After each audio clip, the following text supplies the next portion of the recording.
Greetings, duelists, and welcome to another deck report. This is season 7, week number 1. So this is at their first actual profile of the format. Uh, that's not to say I did not play in tournaments involving Burst Protocol format already. I did already profiled a few of those decks. I profiled Draco Tail and I profiled Malice. Now I'm profiling another deck. This is not the first time I'm profiling this deck. I already showed another version of it earlier, like a few weeks back. I will post it in the description. So this is Super Quantums. Before we go through to the list and everything that's in it, I kind of want to talk about this deck for a little bit. Shoutouts to Beast Mode from the Super Quantum Discord and a few other people. I wholeheartedly believe this deck is made for this format. The way the format is constructed right now, a deck like this one can take advantage under the right hands. I think it has everything in its power to just reach at the level of other popular strategies we have.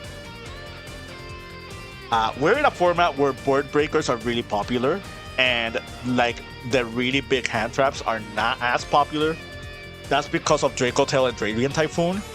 And if that trend keeps going, decks like Super Quantum can actually take advantage and just play its game like very proficiently. I played this yesterday at my locals. By the time of this recording, you're watching this on a Saturday. I am recording this on a Friday. I did play at locals on Thursday. And on Thursday night, I played against Mitsurugi K9, Crystron K9, Exo Sister, Vanquish Soul, and Branded Draco Tail. My only loss was to Crystron K9 in the first round due to a misplay that I did on game 3. And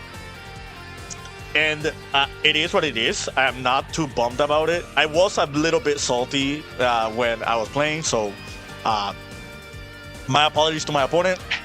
But they know they know I am not like badly spirited with the game. They know that I was just salty that I got drolled twice in a row. That card got semi-limited, and I feel like it should have been limited, but that's a different story for another time. Let's get straight to the list and we'll talk about everything else involved in this deck.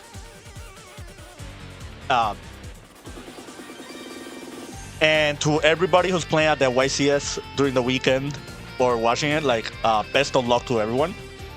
If I were to go to a 300th YCS, this probably would have been one of my options. And there is a card in this deck that I know a lot of people are not thinking about, and that card is a card I would have played at the 300th, no matter what deck I would have played. But we'll get straight to it. All right. 3 Alphan,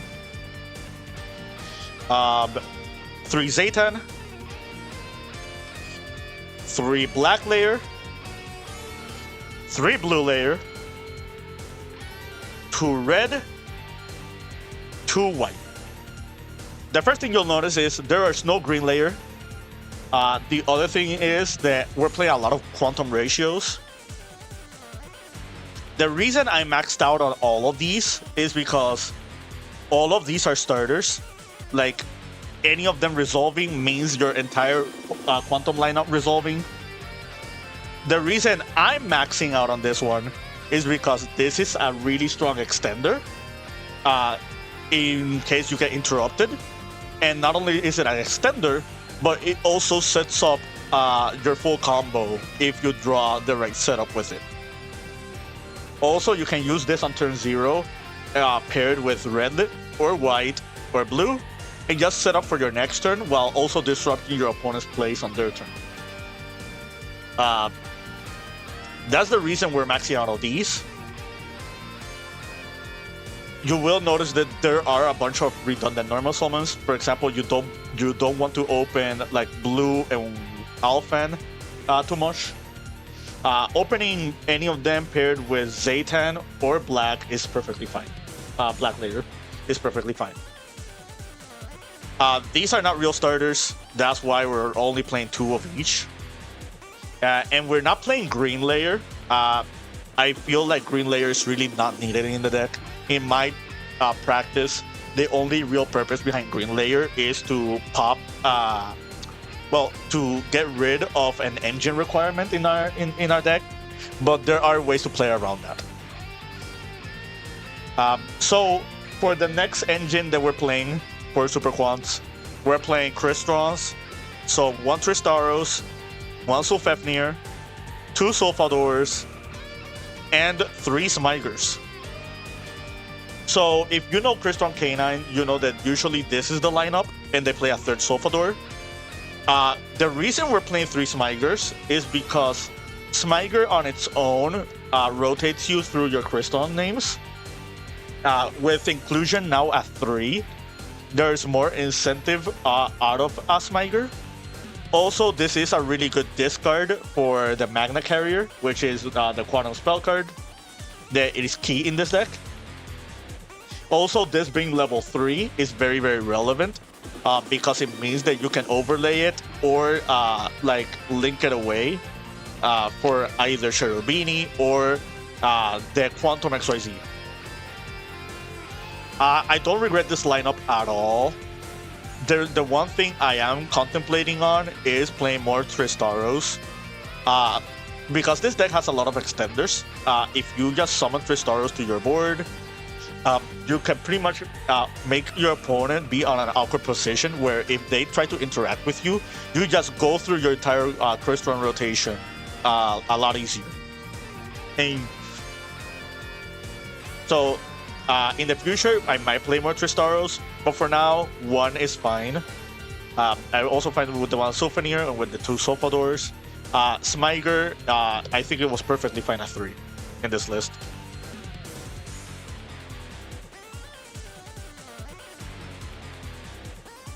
So I think it comes to no surprise if we're playing Crystron, we might as well play K9s. And these are the K9s that I chose. I'm not playing Noroi. The only reason I was not playing Noroi in this version is because I already had a lot of normal summons to begin with. And I didn't want to conflict myself with a lot of normal summons. There is one specific card that I am playing in this deck that kind of circumvents that issue. However, I just felt like the 6 K9s were perfectly fine. Last week, I was only playing Jokul and Lantern. That was a really big mistake. I opened the Lantern like 4 to 5 times and I had no real targets for it. But now that I'm playing like Izuna and I'm playing Lupus, and you'll see that we're also playing Chaotic Elements, I think this ratio was perfectly fine for me. In the future, I might play Noroi, at least 1 copy of Noroi, because the hand knowledge to your into your opponent leading into Magnus is pretty ideal, especially when you're getting FUAD. So that's it for the K9s. I played one more engine in here. I'll explain the purpose behind the engine and I will show you the combo like at the very end. However, moving forward, I probably will take out this engine. This engine didn't do a lot for me. I don't think it was relevant in almost any game at all. And the one game I did lose were games that where I did have the Punk cards, but they was not good enough. I just told you what engine it was. Yeah, we are playing Punks. So 3 Foxy Tune, 2 Xiamen, 1 Deer Note, and 1 Rising Scale. So the reason for these ratios specifically is I want to open Foxy Tune. This is the one I want to open with. If I am to open Rising Scale, I would want it to be with alongside a Foxy Tune or a Xiamen. But yeah, only 1 Deer Note. We're not playing that many Punk monsters. So the whole purpose behind this engine is it gives us a bridge into either Crystron or Super Quants, while also giving yourself protection from hand traps. I can show you the combo at the very end, but moving forward, I probably will take out this engine. This didn't do a lot for me.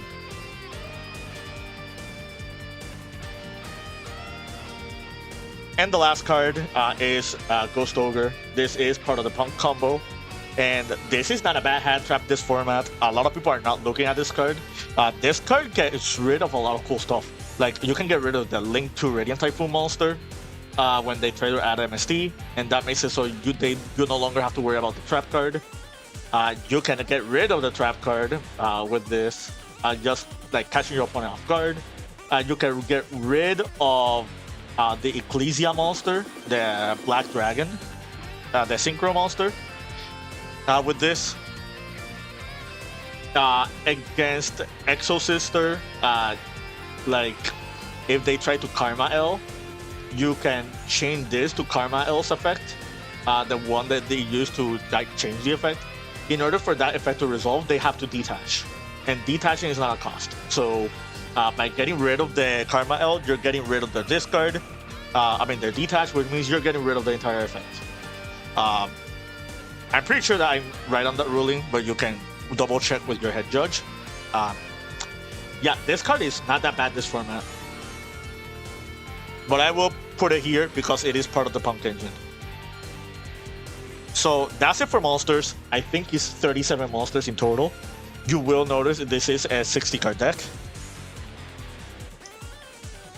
But the whole purpose of this deck is to summon Great Magnus. Alright, so spell cards. We got 3 Chaotic Elements. We got 3 Inclusion. 3 Teleport. I am playing Radiant Typhoon Vision in this deck. There is one really cool card I will show you at the very end, so stay tuned. We got 2 Layer 19s, Alpha and Spike, Magna Carrier, That Grass Looks Greener, A Case for K9, MSD, and Crystron Cluster.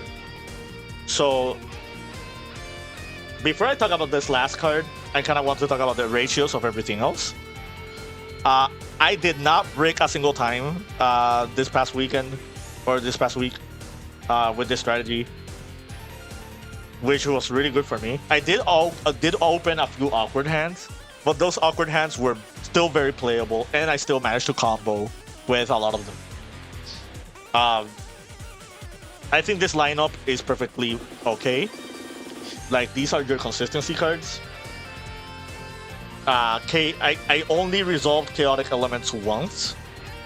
I almost never drew this card, so I cannot say anything about Chaotic Elements. I drew this card enough times. This was really good. Even as a discard fodder for Magna Carrier, this card was cool. Teleport, I did draw enough times. This was a really good card for me this week. Most of the time I summoned Blue Layer with this. I was not summoning Xiamen. And if you're going to ask if I resolved Grass, I resolved Grass 3 times yesterday. One game, I got ashed on Grass, but I opened Izuna. I opened Izuna Blue Layer, and that was full combo. So yeah, pretty good start to these cards. You notice that I am not playing that many hand traps. I don't believe in hand traps in this deck. You could play them. That's you.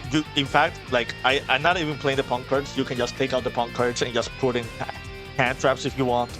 I am side decking hand traps, so don't worry about it. We'll talk about that in a little bit. So it's not like hand traps are completely eclipsed out of this deck, but for the stuff that I was trying to do with this strategy, and the matchup that I faced, I don't think I missed playing any hand traps, at least in the main deck. Now let's talk about the last card. The last card I'm gonna talk about is a very niche card, but it is a very niche card that actually works in this deck. It is something I theorized like a while ago, and no matter what deck I would have played at the 300th YCS, I probably would have played a deck or a strategy that can play this card. The card I'm talking about is called Chain Summoning. So for those who don't know what this card is, this card can only be activated as chaining 3 or higher. After this card resolve, you have 3 normal summons in your turn. The last card this card was seen was in 2018 or 2017 rather, when Trickstars debuted. I think it was in Circuit Break or the set before it. Trickstars debuted and they were playing this card because they had a really strong combo involving Lycoris and Looping Cantina. In this particular strategy, this card is really good because as an offensive card, if you resolve a Zaytan, if you resolve Alphen or Zaytan, Zaytan also works. If you resolve Alphen or Zaytan, you will get to Chainlink 3 really very easily, which means you can chain this card to it, and this card allows you to have 2 more normal summons. You notice that we have a lot of normal summons in this deck. We have the blue, we have the Zaytan, we have the Alphen, we have like the K9 monsters. So just being able to have 3 normal summons in the turn with this strategy makes it so you can play around almost everything. Like, it's really hard for your opponent to disrupt you entirely with this deck if you have multiple normal summons. Also, this is a quick play spell, so at worst, it is a fodder for vision. But adding to that, if you go second, you can activate this card and just give yourself 3 normal summons in trying to contest you against your opponent's board. And like, when you're going second, the biggest problem when you're going through boards is having to face like the normal summon. Like, if your normal summon gets stopped, like, that's pretty much like the end. But if you have 3 normal summons, eventually one will stick. And when that summon sticks, it becomes like a snowball effect in this deck. So that is the goo card that we're playing in this deck. It's probably not the best one, but I really liked it. I think it's really good in theory. If I were playing Malice, Ritual Beast, this deck, heck, even Exo Sister, I probably would have played this card in there. Even Radiant Typhoon is not that bad with this card. That's it for the main deck. Obviously, it is 60 cards. You saw the grass looks greener. Outside of the P.U.N.K engine, I don't think I would take anything out. Let me show you the extra deck first, and then we'll talk about the P.U.N.K combo. So for the extra, we got Clockwork, we got SP, we got Cherubini. These are the only Link monsters that I played. This just kind of tutors your engines, and this is like the best defensive one. Skeletis. Shoutouts to Jorge from my locals. He pulled the super rare OTS one. Jam Dragon Drive and Psychic and Punisher. The reason Pep is here is if case I go second against specifically something like Luna Light or like a very strong like deck that just has boss monsters, you can just summon this to run them over. This also pairs well the P.U.N.K cards. It just gives your P.U.N.K cards offensive pressure against your opponent as well as defensive pressure. So that's it for the Synchros and Links.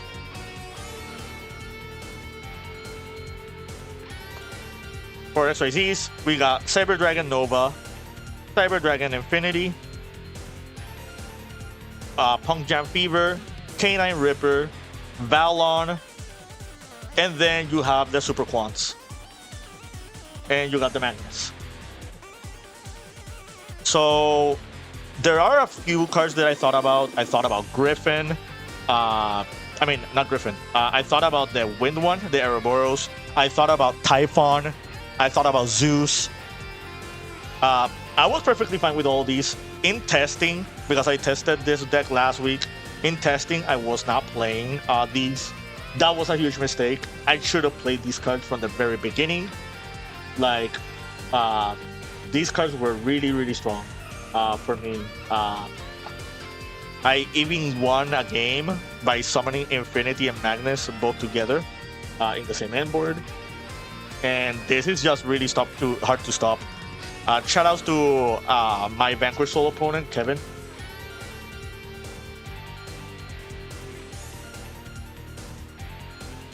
Also, if you're smart, you summon this at the extra monster zone. You don't summon them underneath, because you will get Chimera attack if you do it in the wrong order. Thankfully, we do unless you're facing against real Thunder Dragons, you shouldn't worry about the other Chimera attack, because the other Chimera attack specifically, you need a Cyber Dragon, not a Cyber Dragon monster. So, yeah, things to keep in mind with the extra. Now that I showed you this, let me show you the combo, right? Let me show you the P.U.N.K combo. And again, shoutouts to Beast Mode. So the combo goes as follows. You're going to use the Foxy Tune. Foxy Tune will discard, well, send to graveyard specifically, and you summon Z-Amin. You use Z-Amin effect. Z-Amin is going to add the Rising Scale. You Rising Scale, banish the Foxy Tune, summon the Rising Scale. Rising Scale is going to summon from deck.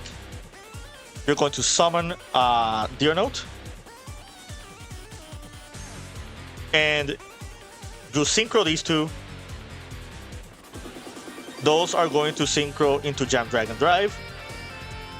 And then you go Jam 1, Deer Note 2, Deer Note resummons the Z-Amin, and this is going to add us the Ghost Ogre and Snow Rabbit that we profiled earlier. It is in here somewhere. So this is in our hand. Or, instead of adding this, what we're adding, and this is where the Quantum Bridge comes in, you're going to add Blue Layer. This is a level 3 Psychic, so you can add this with Jam Dragon Drive. So we're at this point. You're going to overlay these two into Jam Fever.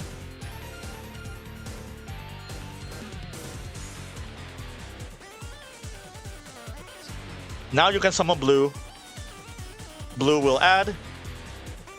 And if you're familiar with this part, yeah, this is very much the Quantum combo. You can Blue to add 19 or Zaytan. Either works.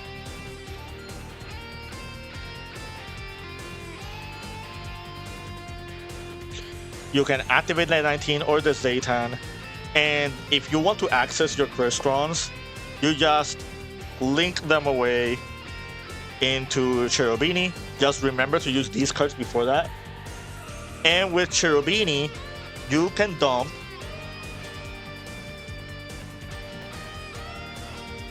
your Crystron Smiger.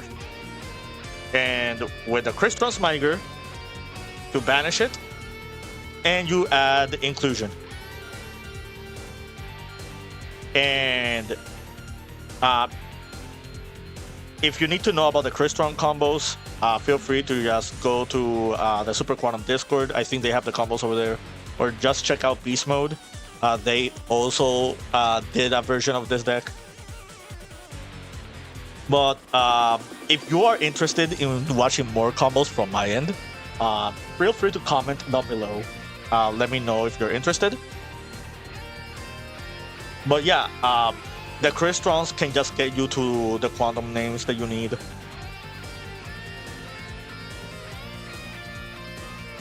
And that is the P.U.N.K combo. Like I said, I never resolved that combo. So I don't know if I need to play the P.U.N.K cards.